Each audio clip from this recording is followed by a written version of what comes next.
Alrighty, what is up, YouTube? So I have a special podcast today.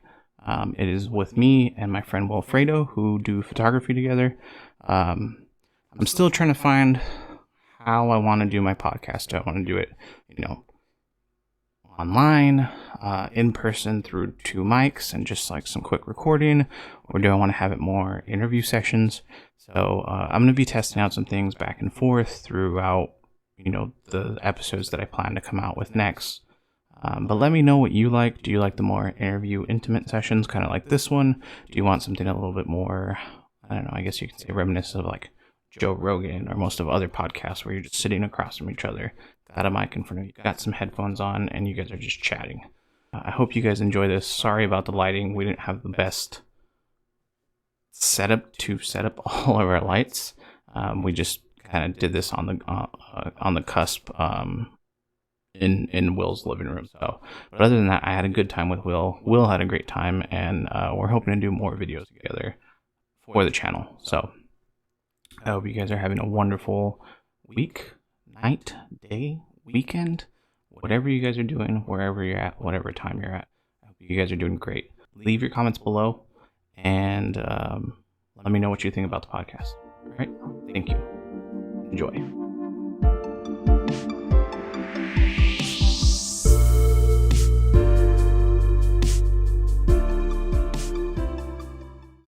What's up, everybody? So I am here today on a new podcast for the Aefoundry podcast.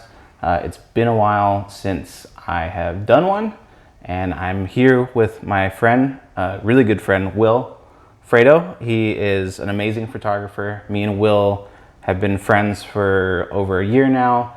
We met on a train during our commutes to and from work, and we both connected on photography and have, I don't know, what would you say, been on an amazing ride, experience? It's been a great journey. Yeah. Indeed. It's been a really, really good journey. A lot of learning, so. So I already told you a little bit before. On the podcast, we talk mostly about art and entertainment, and how the world around you inspires you, what calls you to the art that you're doing. I guess in photography, since we both do street, and even looking at both of our photography, you can tell it's different. Like, you have your style of shot that you like to take. I have my style of shot to take. It's still within street, but I guess my first question should be, what pulled you into photography and the type of things that you like to shoot? What pulls you towards them?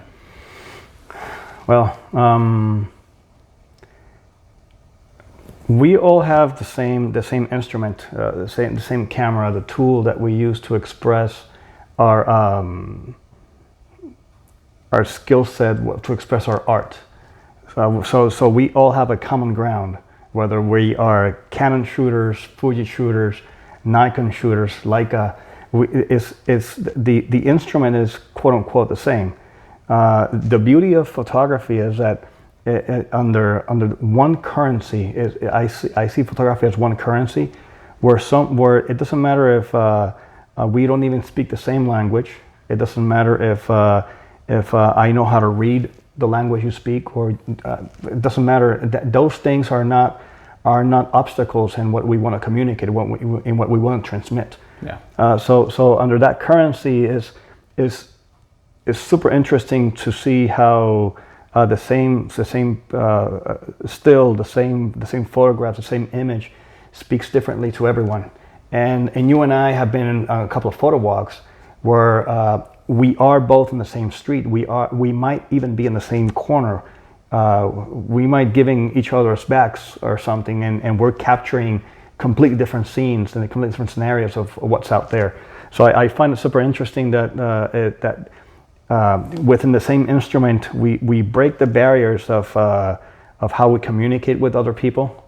We break the barriers of language, of race, and it just becomes that moment that we want to frame, that moment and that perspective that we want to frame for those few seconds. That moment exists. And in essence, we capture those few seconds that will and that image that will perhaps never come back, and witnessing that aspect of life, I think is something invaluable. Yeah. So I think following that question, because me and you've talked a lot about this and wanting to do a collective and just projects together. And I know your answer to this, but I want them to hear it. You're in affordable real estate development. But now having this passion and having this art, I know that has just sprung this whole new fire inside of you. And do you feel like you can see yourself doing this for a living? Oh, definitely. I that's one of my aspirations. In fact, sharing these moments, perhaps learning more from other people, like you, like learning from. I see, regardless of the skill set, whether someone is a beginner or someone is super advanced. I think from every interaction you learn from that person. You learn perhaps from the very advanced person, you learn perhaps skills, composition, more advanced techniques, and from the person who's a neophyte to all this, you perhaps gain a fresh perspective on someone who's never been in the craft, but then again has the good eye, has the passion, and it's super interesting to see someone. I know. I mean, you're responsible for pretty much getting me into this, so I blame you for all this. But then again, it's been super interesting. The gear is one thing, and the gear, whether or not it's important, that's perhaps could be another podcast on its own. But then again, it's a matter of gaining that. Getting that perspective, getting that eye in terms of not only what you see, but what do you want your the audience to see. As a photographer, you're pretty much responsible for that. You're responsible for framing what you want your viewer to see. So it's like I said, it's been an amazing journey, and I absolutely love it. I have no quarrels with it, and having a choice, would I quit my job and do this full time? No doubt about it. No brain, no doubt about it. So, as much as you are a guest on the podcast, I like to give you guys some, time to not only explain about who you are, but if you have any questions of me, I mean, we're friends. We've been friends now for a while. But if there's anything that you may have wanted to ask me about either my photography, about my art, or how I see things, do you have anything that you've been curious about? Or well, in terms of I know you have your background is pretty much an architecture. Your background is pretty much an art and design, character design, and all that kind of good stuff. But how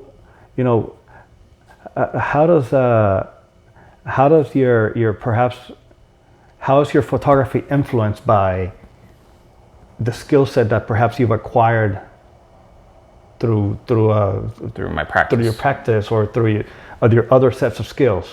I think for me, most of my photography, and I think we briefly went over this, but one of my mentors who was in 3D, he was in game art, because that's what my degree is in games.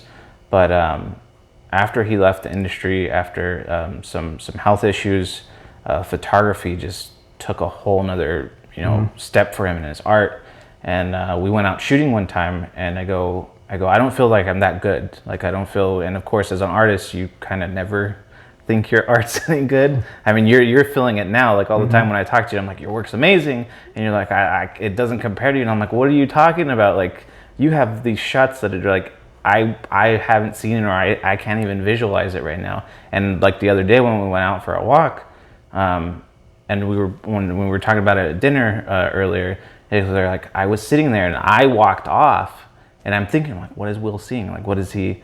But my mentor was telling me I have that eye because of my previous training. So like for me, I didn't go to school for photography. I don't always make the best shots, but there's a lot of shots on there that, at least from your standpoint, you're like, you had to have gone to school, or what did you do? How did you learn to do any of this? And it's, as I spoke with you earlier, it's the foundations in art. And so I think the biggest things that carry over from my profession, from my background, is the foundation. I mean, I know that kind of sounds like some whimsical, like magical persona, but every art, every craft that has to deal with creation all has some type of connection across each other. So with specifically with games or with rendering or doing CG art, we still have to abide by composition. We still have to abide by lighting. We still have to abide by color theory, because if none of those are there, then it's a shit piece. So with photography, I mean, outside from a little bit of YouTube University, it was mostly just seeing those correlations and then putting it into practice behind the camera. After that, it was like understanding what are the settings that are optimal. Like, when I see either low-key photography, high contrast, or high-key photography where it's like the highlights are your main focus, not the shadows. How do you do that? If you want to preserve your shadows and make the highlights blown out, then you're gonna pull the shadows up with I can't even think of the term right now because I'm having a brain fart, but you know what I'm talking about. Like you're preserving the shadows and it's pulling the highlights, and you're making an artistic piece with that. Or even in reverse, you're preserving the highlights and you're crushing the shadows to make your eye focus in a certain direction, or making a certain pattern across the frame, and that's all an artistic interpretation of what life is in front of you.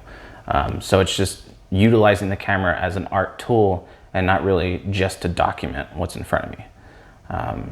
I feel like yours, I mean, seeing your drastic transformation from like when you first started, it was mostly documentation, but I see now all of your stuff is being layered into artistic, abstract representations of what reality really is.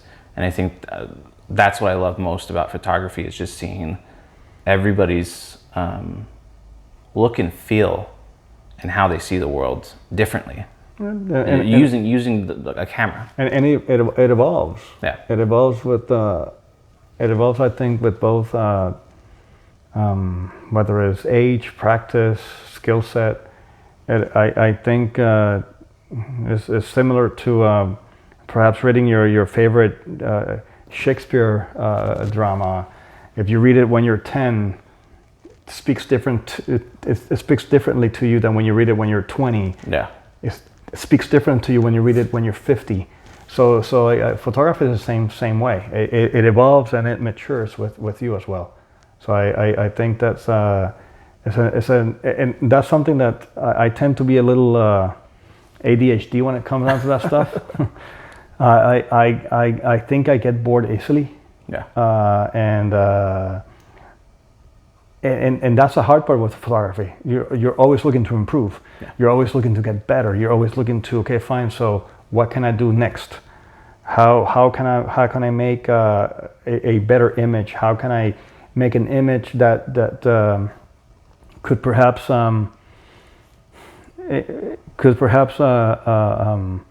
become at least in my eyes, some kind of timeless piece that you or maybe that piece doesn't speak a lot to other people, but it means the world to me. Yeah. So it's just something I really value because of what it took to take that image. So that's what I love the most about this craft. It's just ever evolving. It's just it doesn't matter how simple the gear is, whether you're shooting with the highest, best high-end camera that you can, or even your cell phone is more of a of the skill set that you put behind that composition, that image. Yeah. That's what counts at the end of the day. So as far as I'm not sure if I've ever asked you this, but in terms of people that perhaps inspire you, in terms of photographers that perhaps you look up to, not necessarily to copy, but rather to emulate, or look at what are they doing themselves. Who would be those people? I'm probably not so good with names when it comes to photographers. I just can point to their work and be like, oh, I'm inspired by this. But in more modern times, and I don't know if he'll ever watch this, but actually Sean Tucker's one of my bigger inspirations. I love how he looks at light, how he looks at photography. Most photographers say, oh, just shoot during golden hour or blue hour, or shoot when the sun's not so harsh. And for him, it's the complete opposite. He wants to go out when it's harsh. He wants to play with shadows. He wants to play with light. He wants to create something dynamic and different. And I feel a lot of people are emulating him. And even myself, I'm trying to emulate his work, but also find my own style within that emulation.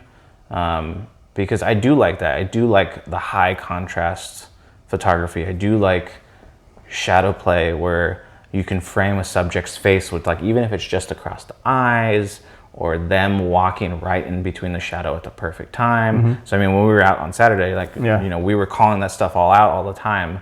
And it's just, when I get home, then I crop it down. We're chasing light. Yeah, we were downtown. Yeah, we're chasing light. And I mean, that was the first thing I said when we got in the car. We're like, let's go find some place where we got shadows.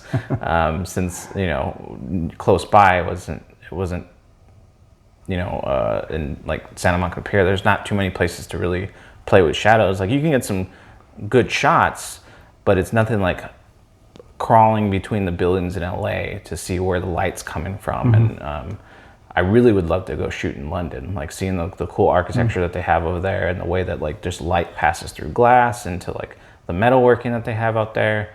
And I think that's, why Sean Tucker's stuff is so great. I know he travels around, but when he's home, he knows that city so well that he's like, I know what the light will look like on this day in this location, or, what time it is. So it's just, but that goes back to practice. Like, you're out every single day with your camera, like I used to when I would commute. Yeah. And since I moved to Arizona for a while, and it was dead in the area that I lived, and it was during the summer, so I didn't really want to go out in 115-degree weather. So I got rusty. Don't blame you. Yeah. But yeah, I think Sean Tucker would be one of my bigger, most recent ones. And then, I mean, of course, the masters like Ansel Adams. Who else? I can't think of his name right now. The Chinese photographer that I sent to you. I forgot his name. People in the comments will just chew me up for this. He's one of the masters. But in the video, I'm going to put up his name on the top of my head when I mess up, so then you'll see it. But anyways, when we figure out his name, his lighting was so cinematic. Like, just the way that he got the smoke and the fog and the way China was lit in those days. And just seeing how artistic he got with it. He got, there's one photo where he has people walking down the stairs, and that time of day, the light is also hitting them from behind. So then it's giving you this, there was no mirror, but it's giving you this mirrored effect, like the same set of people were walking up the stairs, because he had their silhouettes from the back, but then their shadows were also casting. So it was like this weird atmospheric mirroring effect on stairs. And it's just like, how do you see that? How do you frame that? And, so, like, again, once I figure out his name, and I remember it. I will put it in the video. But him and Sean Tucker are probably my biggest inspirations when it comes to photography. Those are two big names. Yeah, I mean, even though we cannot remember the gentleman's name from Japan, but China. Yeah. I'm sorry. I mean, but even from Japan, there's amazing street photographers out there. Yeah. I mean, you look at the Void Collective and the stuff that they're doing. The guys that Lintaro hangs out with. Sam Lintaro. Yeah. Samuel Lintaro. Just the way they capture the essence of the people in Japan, walking around on day-to-day lives, and the angles, the perspective, the emotion that's in there. Because actually, honestly, like, if from what I've heard and what I've seen, it's like the Japanese people are very like, they don't care that you're taking photos, so they're usually very like stern and cold. But I feel like that specific collective, their work, they pull that emotion somehow out of their subjects, and so that's why I love their work. I mean, I'd love to hang out with those guys and just kind of like get to talk to them and see what makes them tick. Yeah, there's a few. There's Tetsuo Suzuki out there. Like his work a lot. Not necessarily the type of photography I would take. The subject matter. The subject matter that I would take. I mean, even though he does a fantastic, phenomenal job. But then there's a couple of people from Portugal. Rui Palha is one of them. One that I admire, at least. And obviously, you know, the masters from back in the day. You know, Henri Cartier-Bresson. Amongst others who made a name for themselves. I mean, for them, you can't look at their photography and say that they don't have good work. Oh, like, their work is, I mean, they're masters for a reason. And you know, I'm finding myself trying to go to every other used bookstore trying to find photography books. Yeah. I recently found one from Henri Cartier-Bresson. Literally for $10 or something. They were just giving it away, and it's, I mean, just going through the images and just really kind of analyzing the way he does. He took the picture, perhaps what message he wanted to convey through the photograph. That for me is super interesting. And also, on Saturday we were talking about this book that I'm looking into ordering or buying, called the New Deal. Photographs that were taken by a number of photographers back in the day that were hired by the Farm Service Agency, I believe it is, back in the 1930s, like 4 or 5 years after the Great Depression on 1930. And they were taking pictures all the way through 1945 or 1943 or 1945. Amongst them, Dorothea Lange, which, I mean, she has some amazing photos, and she was part of this conglomerate of people who were taking really cool pictures and not cool pictures because it's just meaningful pictures, pictures that conveyed or portrayed the America shortly after the Depression.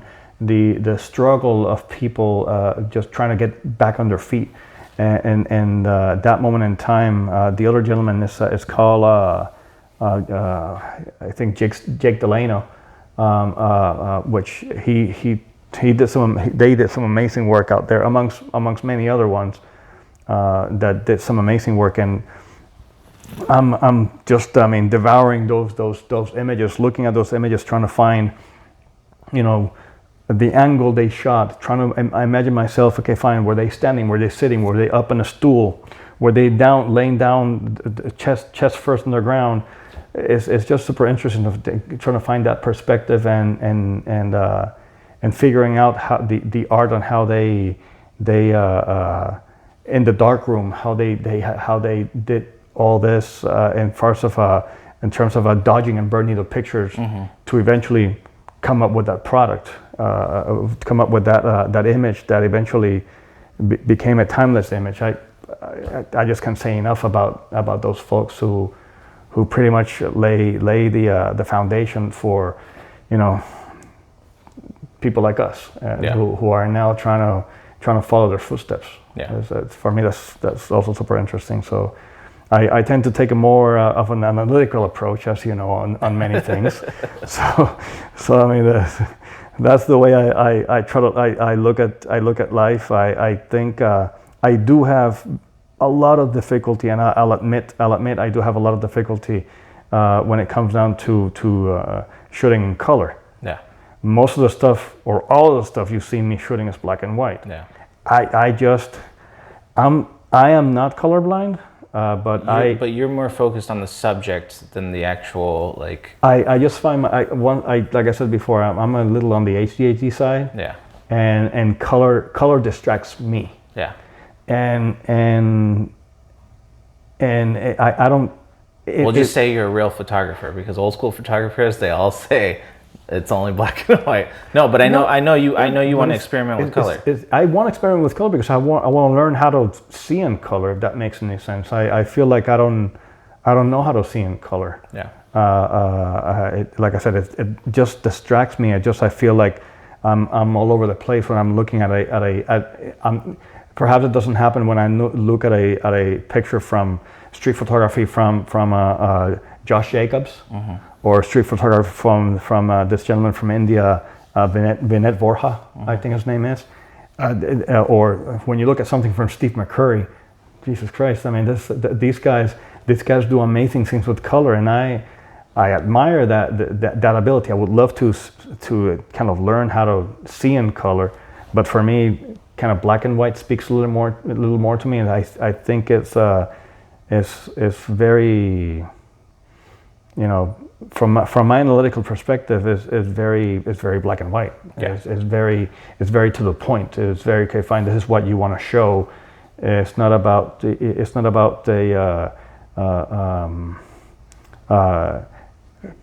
concentrating on the red, greens and blacks or blues or the oranges or the magentas.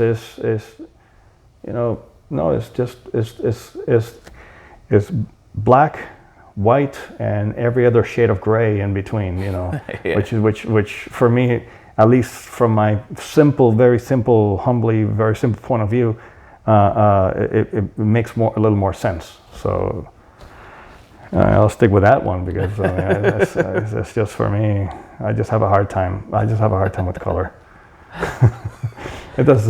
I mean, I still do too. But I think that's a nice subject in leading into, like, because you talked about cropping, you talked about dodge and burning, mm-hmm. you talked about color, bringing up the topic of, like, post edits. Mm-hmm. It's controversial.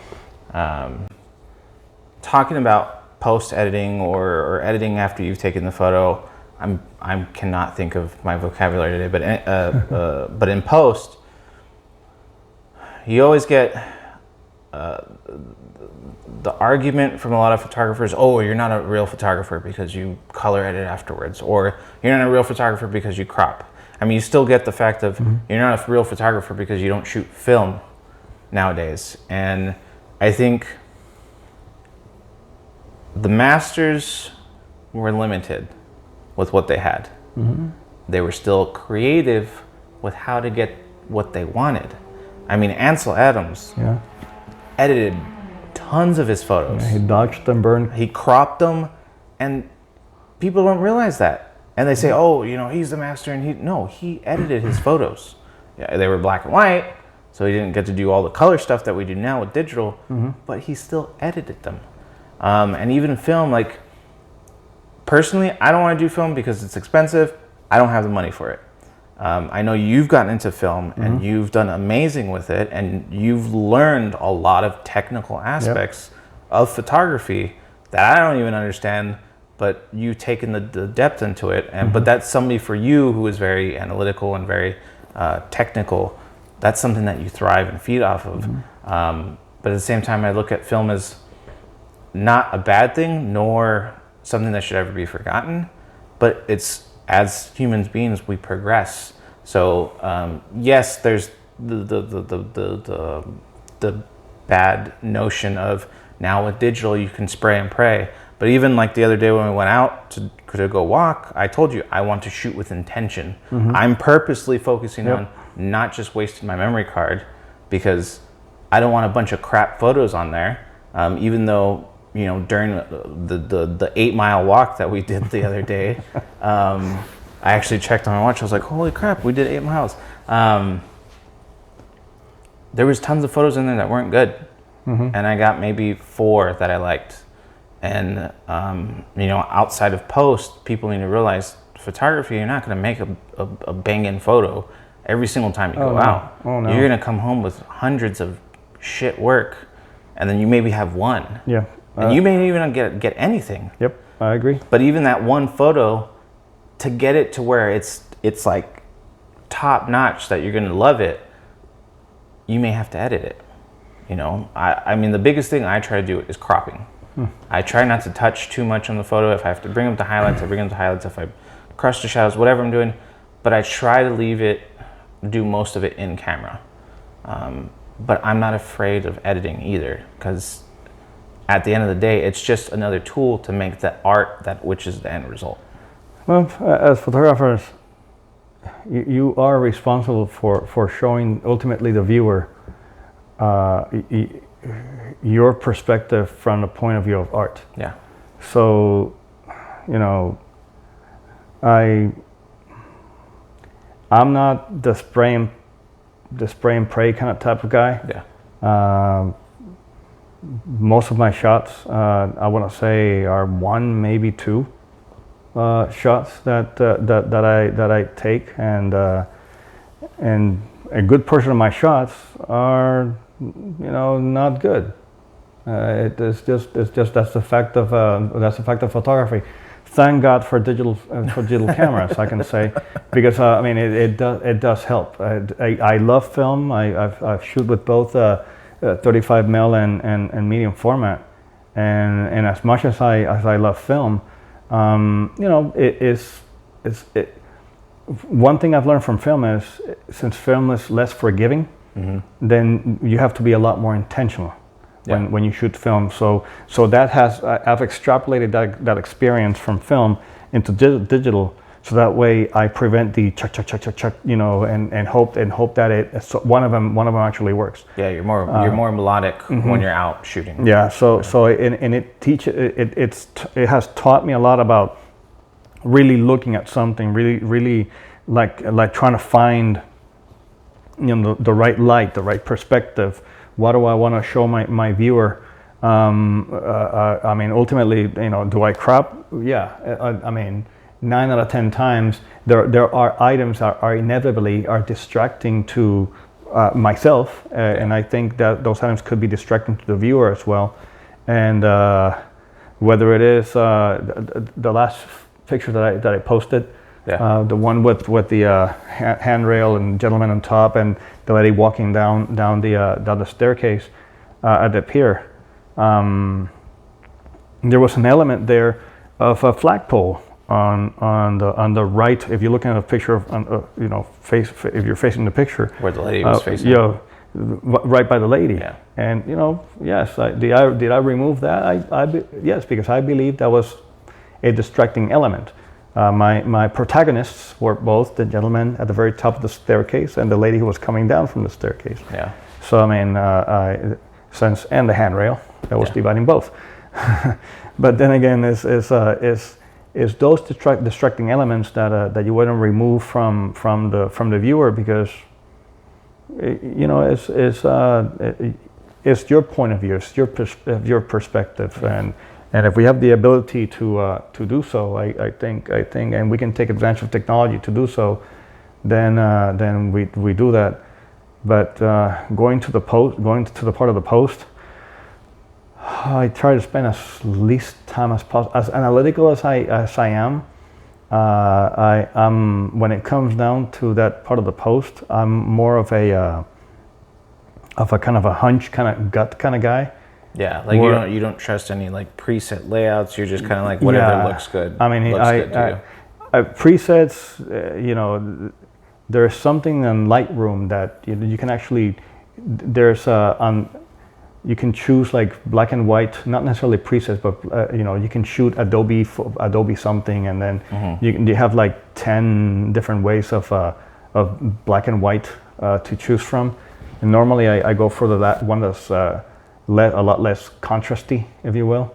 But other than that, I mean, I pretty much take the saturation button and just make it black and white. I don't even go for presets. And then obviously maybe I'll do some gradient, something to emphasize on the people who I believe are my protagonists on that image. But other than that, I try not to spend a lot of time on the post. When it comes down to post, I'm lazy. I just don't. I don't know. Spending. That's one thing I like about film. Is which I've also extrapolated from film is just you get what you get. Yeah. This is what you get. And I mean, you see all these photos of people like. I mean, photo manipulation is great, but it's like... that by itself is an art. Yeah. I not something I would do, because like I said, I don't like spending too much time behind a computer. I'd rather be outside walking 8 miles with you. Yeah. Well, I mean, I'm behind the computer all the time, so I prefer not to be in front of the screen having to edit the photos for too long. Yeah. Because I'm already doing the computer professionally. But some of those guys who do the Photoshop thing, and those guys do an amazing job doing their compositions. Not sure it's something I'll get into. Yeah. But definitely something admirable. We enjoy making the mundane look beautiful. And that's what I love about at least the street photography we do and the street photography that we're inspired by. It's making the mundane around us, because all of us are in our phones all the time, and we forget to look around the world around us at every second of the day. And it's like, that's what I love about photography, is it's giving me the chance to take in the little bits of the world around me that I wouldn't notice otherwise, because I'm texting away, or I'm on Facebook, I'm on Instagram. As much as I post all my photos on Instagram and stuff, I would prefer to be out taking photos and experiencing the world than just sitting behind a screen, being anonymous. I'd rather be anonymous while taking the world in. And I think that's the type of photography that we love and enjoy. It's like we're a fly on the wall, just taking in all of that stuff around us. And in fact, it's so hard nowadays to take a picture without people behind their phones. Yeah. So hard to take pictures with people without them being on their phones. I mean, it's really a novelty. Interacting with one another. It's really a novelty when you see people interacting and their phones are face down, when you see people reading a book, when you see people reading a newspaper. That for me, I mean, the only thing that I regret about photography is many moons ago, I like inevitably, like most of us, we all shot film. Yeah. So I did have my little film camera back in the day, and I put it away, and I didn't get back into photography until recently. But the only thing I regret is exactly that. I should have never put that camera down, 20 years ago or more. I should have kept it going, and because things. I mean, there's been so many things that change, so many things that I look back on my own memories, and I go like, man, that would have been really nice to document, because it no longer exists. Yeah. I mean,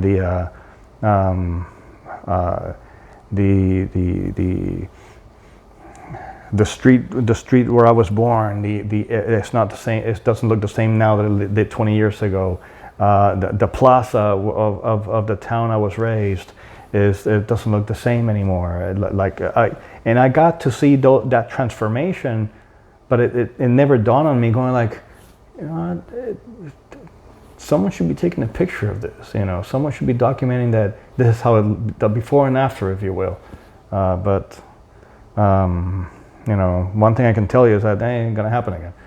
And I'm carrying that camera, like, as you know, with me all the time, and that's a reason for that. And you're not gonna miss it. I'm not gonna miss it. I mean, I might miss something else, and I hope that a lot of people take after what a few of us are doing again. It might look a little old school to walk around with a camera when everybody has a camera in their pocket. Really cool phones and cameras in their pockets, but while everyone has a camera in their pocket, most people just use it to take pictures of their food, or their dinner or their lunch, which I'm not saying is not cool. I mean, I think most things looks delicious, but it's just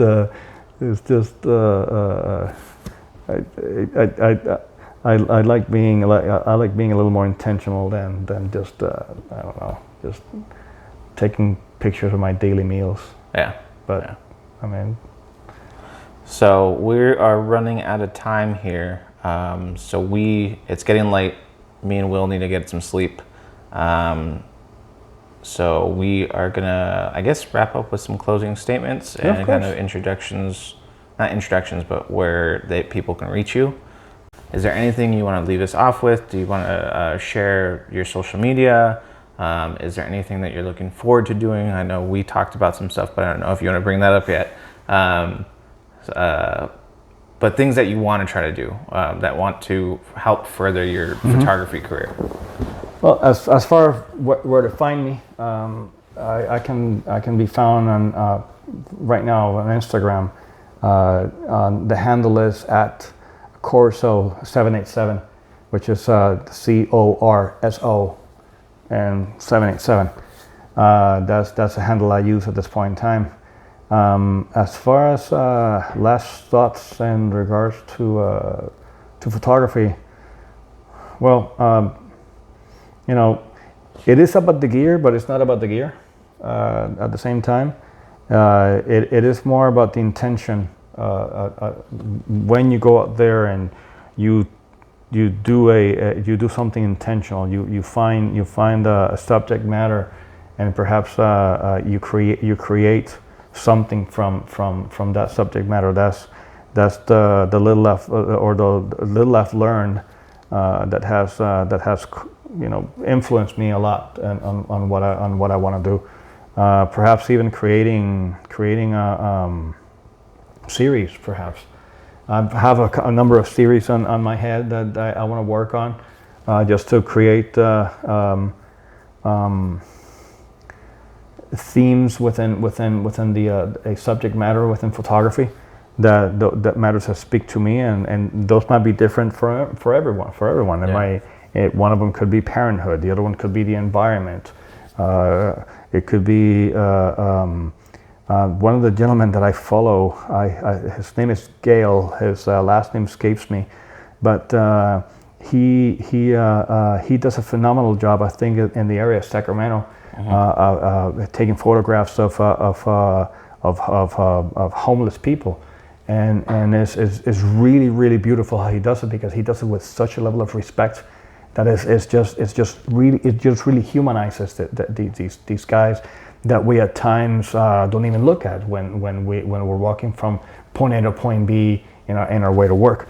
So it's about just follow what you really, or pursue what really talks to you.